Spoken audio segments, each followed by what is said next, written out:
Bem-vindo ao canal O Poder da Força Interior, um canal ao serviço do caminho da autorrealização.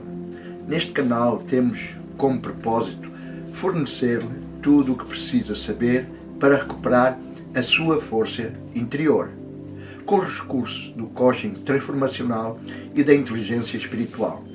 Então o tema que vamos apresentar hoje é o terceiro passo: como ter uma amizade com Deus. Então vejamos, é um atributo de Deus distribuir dons a todos os que sabem escutá-lo. A questão é não fazermos as coisas em busca de reconhecimento, de promoção pessoal, mas antes como uma expressão de quem somos. No entanto, ser reconhecido por quem é não nos diminui de maneira nenhuma. Pelo contrário, encoraja-nos a continuar. Essa é a postura do mestre autorrealizado. Os verdadeiros mestres autorrealizados sabem-no. É preciso que reconheçam o potencial em todas as pessoas por aquilo que são e encorajem-nas ao autorreconhecimento, dissuadindo-as de negar, em nome da modéstia, os mais magníficos aspectos de si próprios. Jesus anunciou-se, proclamou-se e declarou-se inequivocamente a todos os que quiseram ouvi-lo. Devemos proclamar-nos e depois cumprir inteiramente aquilo que declaramos ser. Recriamos-nos a cada momento do agora, à imagem da mais magnífica versão, da mais magnífica visão que jamais tivemos sobre quem somos. E deste modo, Deus será glorificado, pois a glória de Deus é a nossa glória, assombrosamente expressa. E se o amor puro de Deus em nós, que somos as suas manifestações físicas, não deveríamos saber como definir precisamente esse amor puro? Então o que é um amor puro? É um amor que procura jamais prejudicar nem ferir ninguém. Um amor que procura evitar a possibilidade de dor e sofrimento de toda e qualquer pessoa. Mas como saber que ninguém é prejudicado por uma expressão de amor, havendo tantas variáveis? Em certos casos podemos não o saber. Teremos de nos conformar mesmo quando os nossos motivos são puros e as nossas intenções são boas.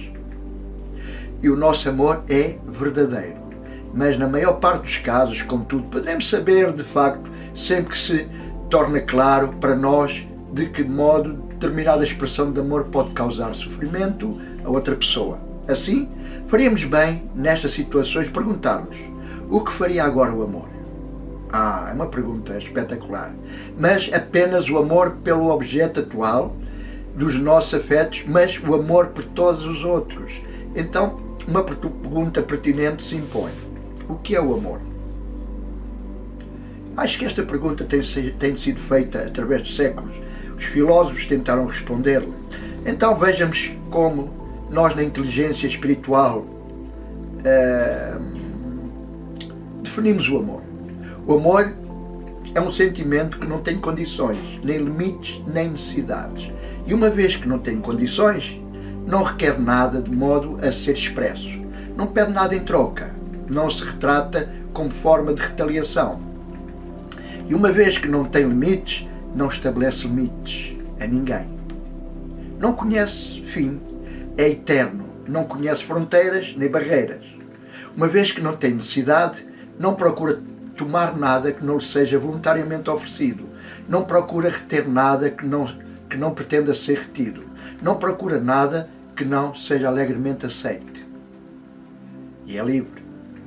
Pois a liberdade é a essência de Deus. E o amor é Deus. Deus é amor expresso. Se compreendêssemos isso e o vivêssemos integralmente, tudo na nossa realidade mudaria. Mas agora temos a oportunidade de compreendermos e vivermos o amor. Temos a liberdade para exprimir quem realmente somos. Pois essa é a verdade do nosso ser, o aspecto de nós próprios que procuramos. A parte que sabe que somos um, com tudo e com todos. Na realidade, cada um de nós, à sua maneira, tenta de facto experimentá-lo. sempre conhecemos alguém com quem sentimos uma sensação de unidade. Não conseguimos sentir essa sensação com o todo e com todas as pessoas, lugares e coisas, evidentemente. Essa é a nossa maior dificuldade. Em contraste com um ser altamente evoluído, com o mestre, que o sente por toda a gente durante todo o tempo. Um ser com esta envergadura, um mestre, há muito que se distanciou de todo o tipo de problemas que nos afligem a nós, os restantes humanos. Amor, portanto, o amor não correspondido, expectativas frustradas, ciúme e julgamentos, etc. Pois esta é a principal razão porque existe tanta dor e infelicidade no nosso planeta, em torno da experiência que chamamos amor. A principal razão pela qual experimentamos tantas dificuldades em amar os outros e a principal razão pela qual nos é tão difícil amar Deus. Essa é, na realidade, o terceiro passo para uma verdadeira e duradoura amizade com Deus. Amar Deus. Este é o terceiro passo. Este é um grande desafio para todo aquele que quer recuperar verdadeiramente o seu poder, ou melhor, a sua força interior, que na realidade é o verdadeiro poder. Vamos recapitular os primeiros passos para termos uma amizade com Deus. Primeiro, temos de conhecer Deus. Segundo, confiar em Deus. E terceiro, amar Deus. Estes são os três primeiros passos dos 7 passos para uma amizade com Deus. Aparentemente, este terceiro passo parece ser fácil, uma vez que quem acredita em Deus julga que ama Deus. Mas na realidade este é o passo mais difícil dos 7 passos para nos autorrealizarmos através de uma amizade com Deus. Porquê? Para a maioria das pessoas, amar Deus é um conceito que lhes é extremamente difícil, que se deve ao facto de não saberem como amarem Deus. O que resulta no facto de não saberem como amar-se a si próprios e, consequentemente, umas às outras. Este terceiro passo pode ser bastante árduo num planeta como o nosso, onde o amor sem necessidades é algo inaudito. O amor incondicional raramente praticado, principalmente por aqueles que dizem o fazer, e o amor sem qualquer limite é considerado errado. Criamos no nosso planeta um estilo de vida controlado pelo ego, em que a experiência contínua da unidade com todos pode e de facto cria aquilo que chamamos de problemas, que podem ser designados como os 3 grandes exterminadores do amor. Primeiro, necessidade. Segundo, expectativas. E por terceiro, ciúme. Não é possível amar verdadeiramente outra pessoa enquanto um destes 3 elementos estiver presente. E nas nossas relações, estes 3 exterminadores estão constantemente presentes. Tal como não é possível amar um Deus que apresente estas características. E, no entanto, é exatamente neste tipo de Deus que nós acreditamos. Concluímos que, se este tipo de amor é suficientemente bom para Deus, deverá ser também suficientemente bom para nós. E é nesse conceito que procuramos criar e sustentar o nosso amor uns pelos outros. Ensinaram-nos um Deus ciumento, cheio de expectativas e extremamente carente, ao ponto de nos castigar com a condenação eterna, caso não retribuamos com o amor que Ele nos dedica. Estes ensinamentos fazem há tanto tempo parte da nossa história cultural, está tão incutido nas nossas crenças que ninguém questiona isso. Então, estão de tal modo enraizadas no nosso espírito que vai ser muito difícil eliminá-las. Contudo, para quem quiser vir a trilhar o caminho da autorrealização, é necessário eliminar estas crenças e ensinamentos. Caso contrário, jamais conseguiremos amar-nos uns aos outros e muito menos amar Deus. Perante esta situação, o que poderemos eventualmente fazer? Para se resolver qualquer problema, primeiro é necessário compreendê-lo. Temos de analisar cada aspecto, cada elemento do problema. Começaremos pelo ponto 1 dos exterminadores do amor, que é a nossa necessidade. Este é o mais poderoso exterminador do amor.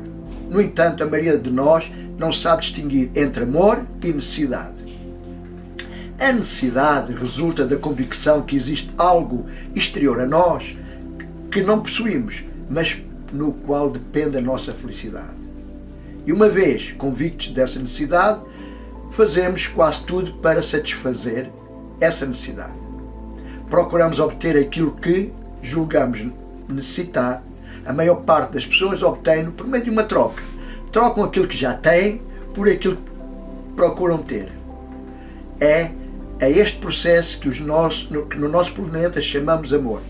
Estamos convencidos de que esse é o modo correto de amar os outros, porque nos ensinaram que assim é, porque é assim que Deus nos ama, que Deus estabeleceu os termos do negócio.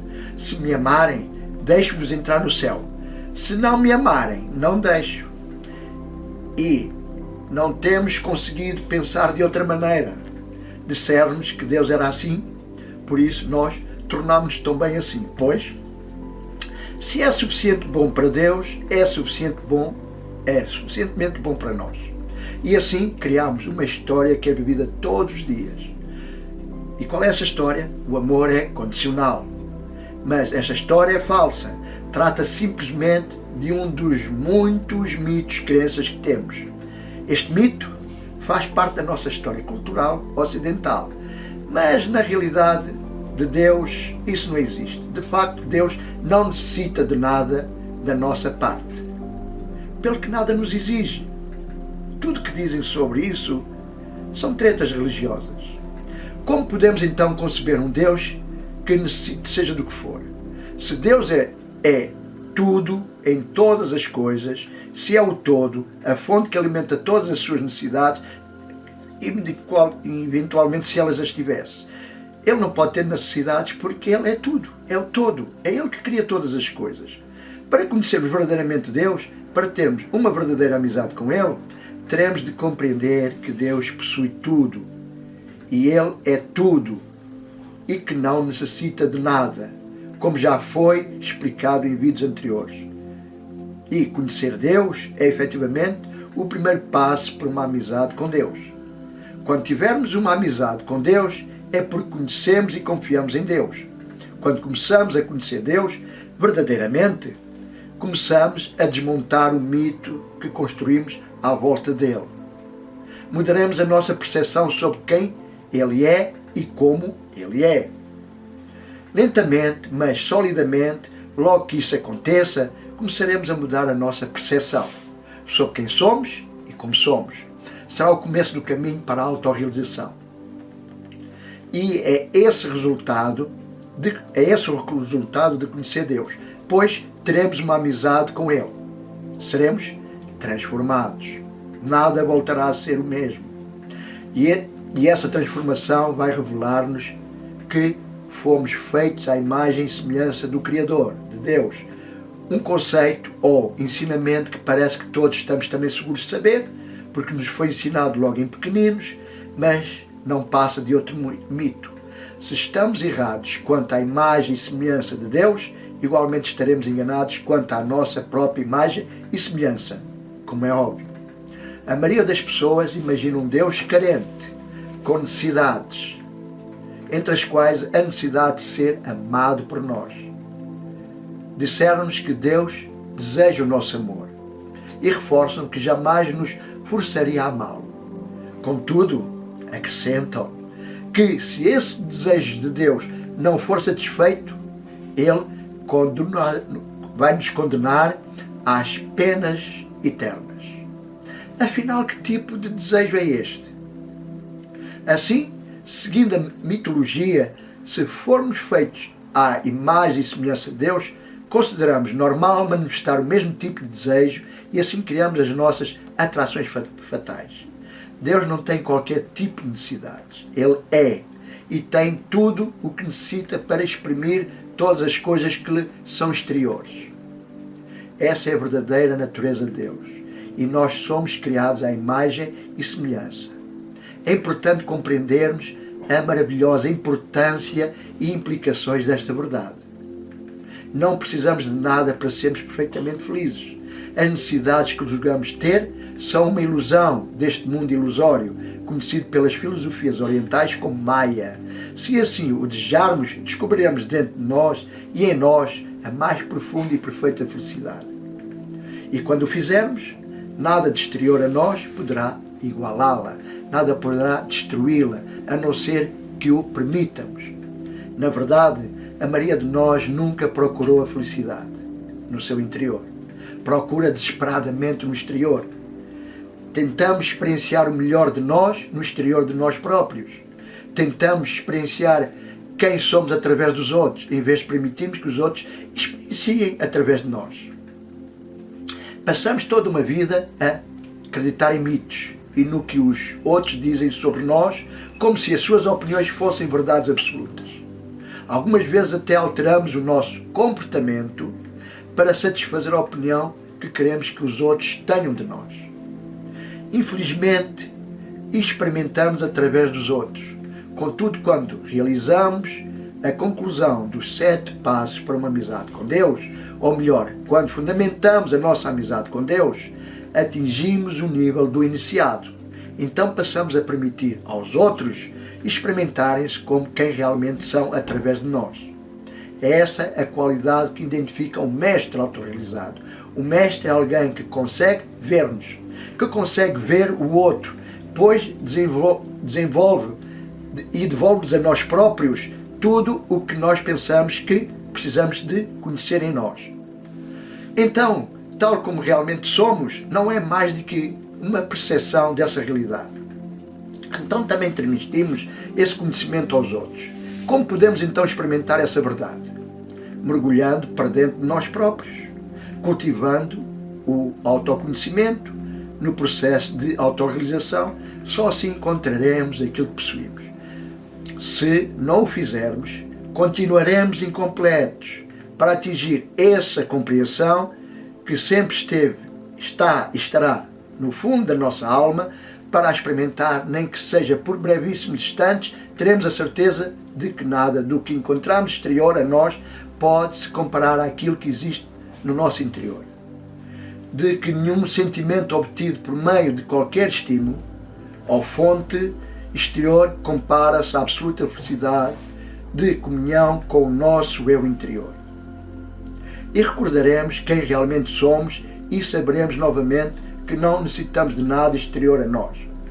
E nesse instante, a nossa necessidade de perseguir todas as coisas terminará e seremos capazes finalmente de nos sentirmos livres e amar verdadeiramente, de amar de verdade, em liberdade. Para chegarmos a este estado, só precisamos de guardar silêncio, sentarmos connosco próprios, tranquilamente, simplesmente, deixar de fazer para ser, durante alguns minutos por dia, ou várias vezes por dia, mas fazê-lo diariamente. E tudo pode mudar na nossa percepção da realidade. Criar um momento sagrado, em reunião connosco próprios. Podemos nos transformar em pessoas diferentes. Chamamos este estado meditativo, ou meditação. Existem muitas formas e estilos: budista, yoga, zen, chan, transcendental, etc. Mas o essencial, o principal, é sentarmos em silêncio durante algum tempo. Outros preferirão contemplar a natureza do mar. Outros preferirão contemplar a natureza, contemplar o mar, ou um passeio por um jardim, ou estudar a nova teologia da autorrealização. Quando amamos alguém, devemos dar-lhe total liberdade para ser quem é, pois esse é o maior dom que podemos oferecer-lhe. E o amor oferece sempre o melhor de todos os dons. É esse o dom que Deus nos concede, mesmo que não o saibamos, porque não conseguimos conceber um amor de tal dimensão. Assim decidimos que Deus nos concedeu liberdade apenas para fazermos aquilo que Ele deseja que façamos. Nós estamos convencidos de que Deus espera que façamos as coisas à sua maneira, ou não nos compensará com o céu. E isso chamamos o amor de Deus. Consequentemente, estabelecemos nas relações entre nós as mesmas expectativas. E isso chamamos amor. Garantidamente não se trata de amor em nenhum dos casos, já que o amor não põe condições nem espera nada além da liberdade. E a liberdade nada tem a ver com a expectativa. Só ao abrirmos a mão das nossas expectativas poderemos amar alguém tal como ela é. Mas só poderemos fazê-lo se nos amarmos a nós mesmos, tal como somos. Isso só é possível se amarmos Deus tal como Ele é. Portanto, teremos de o conhecer tal como realmente Ele é, e não como o imaginamos. Não podemos experimentar aquilo que não permitimos aos outros que experimentem. Assim, o primeiro passo para sermos autorrealizados e ter uma amizade com Deus é conhecer Deus. O segundo é confiar em Deus, que verdadeiramente conhecemos. Que verdadeiramente conhecemos e confiamos. E isso faz-se tratando Deus como alguém que se conhece e em quem confiamos. Só seremos verdadeiramente livres e autorrealizados quando o amarmos incondicionalmente. E essa é uma grande questão. Temos vivido na convicção de que a questão fundamental é: poderá Deus amar-nos incondicionalmente? Contudo, a verdadeira questão é: poderemos amar Deus incondicionalmente? Pois só poderemos receber o amor de Deus do modo como lhe demos o nosso amor. E o mesmo se aplica às relações humanas. Só podemos receber o amor de outra pessoa do modo como lhe damos o nosso amor. Os outros podem amar-nos a seu modo, tanto quanto desejarem, mas nós só poderemos receber esse amor ao nosso modo. Não podemos experimentar aquilo que não permitimos aos outros que experimentem.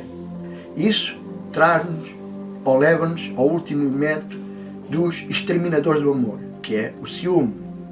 Pois ao decidirmos amar Deus com ciúmes, criamos o mito de um Deus ciumento, como o das escrituras antigas.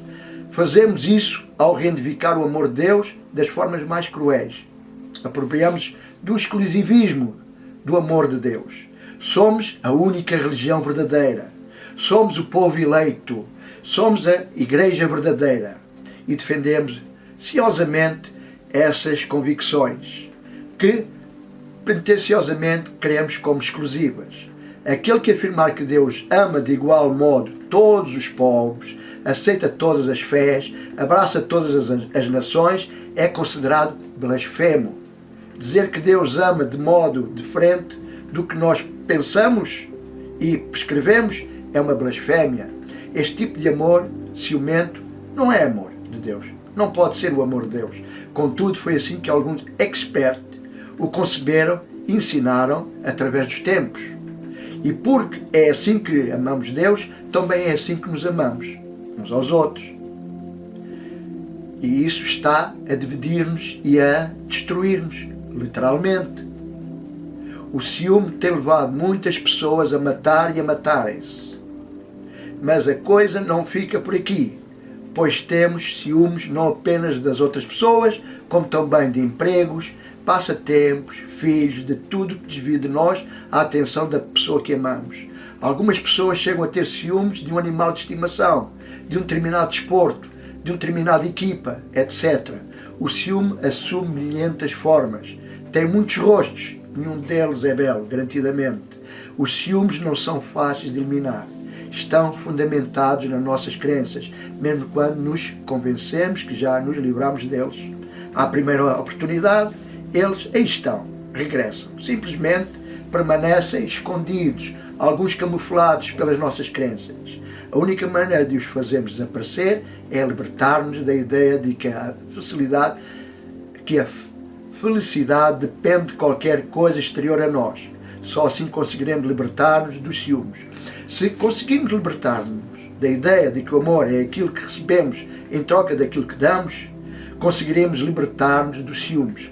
Se conseguirmos abrir mão das nossas exigências sobre o tempo, a energia, os recursos ou o amor de outra pessoa, conseguiremos libertar-nos dos ciúmes. E a única maneira é encontrar uma nova razão para a vida. Compreender o objetivo da vida nada tem a ver com aquilo que obtemos, mas com aquilo que damos. Essa é a grande questão. Mesmo aplica-se em relação a todas as situações à nossa volta. O objetivo da vida é recriarmos-nos à imagem da mais magnífica versão, da mais magnífica visão de quem somos, e anunciar e cumprir, exprimir e realizar, experimentar e conhecer o nosso verdadeiro ser. Para tal, não deveríamos depender de nada das outras pessoas na nossa vida, ou qualquer pessoa em particular. E é por isso que podemos amar sem exigir nada em troca. Temos ciúmes do tempo que a pessoa passa com os seus hobbies. Temos ciúme do clube de futebol, do trabalho, ou mesmo dos filhos ou outros familiares. É uma ideia que só poderá surgir se estivermos convencidos de que a nossa própria felicidade é posta em risco quando a pessoa que amamos se sente feliz. Na verdade, atualmente estamos a assistir a uma gradual, mas positiva mudança de valores. E este é um sinal de uma sociedade que vai amadurecendo. Começa a emergir sinais por todo o lado que estamos a transformar-nos numa melhor versão de nós mesmos. Estamos a mudar os valores constantemente.